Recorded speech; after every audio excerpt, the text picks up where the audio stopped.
ये तस्वीरें आप देख रहे हैं करनाल के जिला सचिवालय से, जहां पर आप देख सकते हैं विधानसभा अध्यक्ष हरविंदर कल्याण आज करनाल में पहुंचे हैं। तमाम अधिकारियों के साथ आज मीटिंग करेंगे। देखिए किस तरीके से करनाल के जिला सचिवालय में पहुंचते हुए नजर आ रहे हैं। ये देख सकते हैं तमाम अधिकारियों के साथ मीटिंग करते हुए नजर आ रहे हैं विधानसभा अध्यक्ष। ये तस्वीरें आप देख रहे हैं करनाल के जिला सचिवालय से, जहाँ पर आप देख सकते हैं विधानसभा अध्यक्ष हैं हरविंदर कल्याण आज जो है तमाम अधिकारियों के साथ मीटिंग करने पहुंचे थे। आप देख सकते हैं कि किस तरीके से चल रहे विकास कार्यों को जो है जायजा लेने पहुंचे थे, कि किस तरीके से विकास कार्यों को लेकर जो है चर्चा करने के लिए पहुंचे हुए नजर आते हैं। विधानसभा अध्यक्ष हरविंदर कल्याण वो यहाँ पर मौजूद है। सर क्या कुछ कहना चाहिए? आज एक मीटिंग चली है जो देखते हैं, उसी कड़ी में आज जो भी चले हुए काम हैं या अन्य जो सीएम अनाउंसमेंट है या इस प्रकार के काम जो अलग अलग विभागों से संबंधित हैं, ऐसे सभी कामों की समीक्षा उनके ऊपर चर्चा हुई है।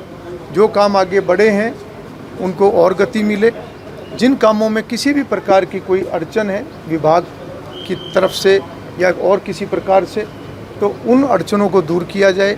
ऐसे सभी कामों की आज मैंने यहाँ पर सभी विभागों के साथ बैठ के चर्चा की है और हमारे डिप्टी कमिश्नर अन्य सभी अधिकारी उनकी सबकी मौजूदगी में, और अगला जो समय है उसमें काम और तेज़ी से कैसे बढ़े, कैसे कामों की गुणवत्ता बेहतर हो और कैसे तेज़ गति से हम विकास को धरातल पर ला सकें, उसके ऊपर चर्चा की है। और ये समय समय पर ऐसी समीक्षा हम करते रहते हैं। करनाल में हैफेड का 10 करोड़ रुपए का तकरीबन गेहूं भी खराब हो गया होगा, ऐसी चर्चा भी आपके सामने आई होगी बात, उसको लेकर भी कोई अधिकारियों को कुछ कहा गया कि ध्यान रखें, विभाग भी और जिस कंपनी को टेंडर दिया जाता है वो लोग भी? देखिए, कोई भी इस प्रकार का विषय आता है तो सरकार उसको गंभीरता से लेती है। कोई भी लापरवाही है बिल्कुल उसमें जिम्मेवारी फिक्स होनी चाहिए और होगी।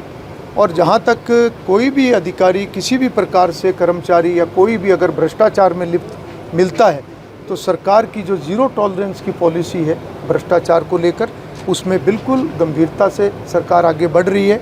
और आने वाले समय में भी हमारा ये प्रयास है कि व्यवस्थाएं और सुधरें और लोगों को ज़्यादा से ज़्यादा विकास के नाते, योजनाओं के नाते लाभ मिले, उसके प्रति हम पूरे तरीके से गंभीर हैं। सर, पूरे भारत के अंदर शांति बनी रहे, लेकिन मुर्शिदाबाद में हम देख रहे हैं सीधा लगातार दंगे हो रहे हैं, माहौल ख़राब है, तो उसको लेकर आपका एक संदेश या किस तरीके से शांति वहाँ पर हो सकती है? देखिए, मैं ये ज़रूर कहना चाहूँगा कि जहाँ विकास ज़रूरी है, जहाँ हम और लोगों को ज़्यादा से ज़्यादा सुविधाएं देने के लिए वचनबद्ध हैं, वहीं मेरी अपील समाज से भी है कि कोई भी किसी प्रकार का विषय है, कभी भी किसी भी विषय को आपसी बातचीत के ज़रिए ही उसको आगे बढ़ाना चाहिए। और कोई भी किसी प्रकार का माहौल समाज का ख़राब हो, ऐसा कोई भी कार्य कोई भी ना करे।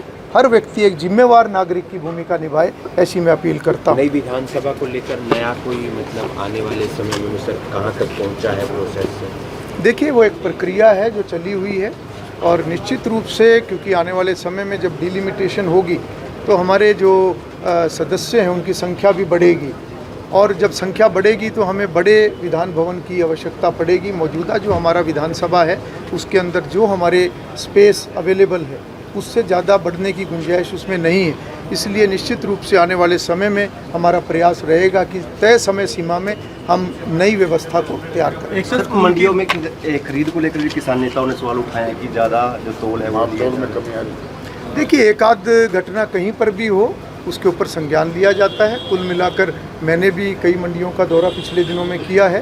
पूरे तरीके से व्यवस्थाएं जो हैं उसमें सभी अधिकारी, सभी विभाग उसमें लगे हुए हैं।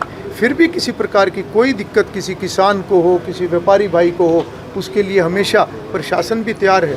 और मैंने जैसा कहा, अगर कोई भी व्यक्ति गलत काम करने में शामिल होगा और वो संज्ञान में आएगा तो निश्चित रूप से कड़ी कार्रवाई उसके खिलाफ होगी। स्कूल की बात सामने आ रही है, स्कूल के जो बच्चे हैं उनके सैकड़ों एकड़ जो फसल है वो जलकर नष्ट हो गई है, किसानों को मुआवजा मिलेगा?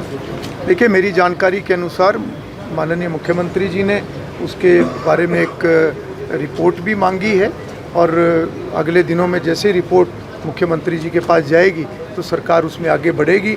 जहाँ तक मुआवजे की बात है, आप जानते हैं कि पिछले 10 वर्षों में लगभग 11,000 करोड़ का मुआवजा सरकार ने दिया है जो मैं समझता हूँ कि ना केवल हरियाणा प्रदेश का एक बहुत बड़ा रिकॉर्ड है, बल्कि पूरे देश के अंदर भी अगर हम देखें तो जितनी तत्परता से इस प्रकार के सभी कार्य होते हैं, ये सभी सराहनीय हैं। और जो भी ये नुकसान हमारे किसान भाइयों का हुआ है, ये एक बहुत ही दुखद है। इस प्रकार की प्राकृतिक जब भी कोई चोट पड़ती है, निश्चित रूप से परिवार को नुकसान होता है।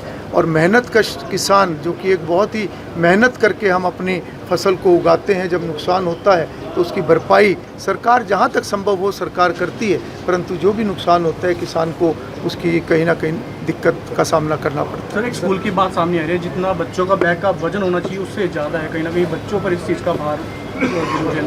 देखिए, डिपार्टमेंट इसके ऊपर काम करता है, समय समय पर पॉलिसी के अंदर भी बदलाव होता है, और ये एक वैसा विषय है जो हमेशा सरकार और विभाग के दिमाग में ये चीज़ें सारी रहती हैं। तो तस्वीरें आप देख सकते हैं, विधानसभा अध्यक्ष हैं हरविंदर कल्याण, वो जो है आज करनाल पहुंचे, तमाम अधिकारियों के साथ मुलाकात की थी, एक अहम मीटिंग की थी। तमाम आप देख सकते हैं कि किस तरीके से विकास कार्य को लेकर, कहीं ना कहीं विकास कार्य को लेकर जो है यहाँ पर किस तरीके से गति मिल सके या किस तरीके से विकास कार्य किए जा सके। तमाम निगम के कमिश्नर हैं यहाँ पर, अधिकारी हैं, मेयर भी यहाँ पर पहुँचे थे, और देख सकते हैं कि फिलहाल सभी संबंधित अधिकारियों के साथ मीटिंग करने के बाद यहाँ से जो है विधानसभा अध्यक्ष हरविंदर कल्याण यहाँ से रवाना होते हुए नजर आ रहे हैं।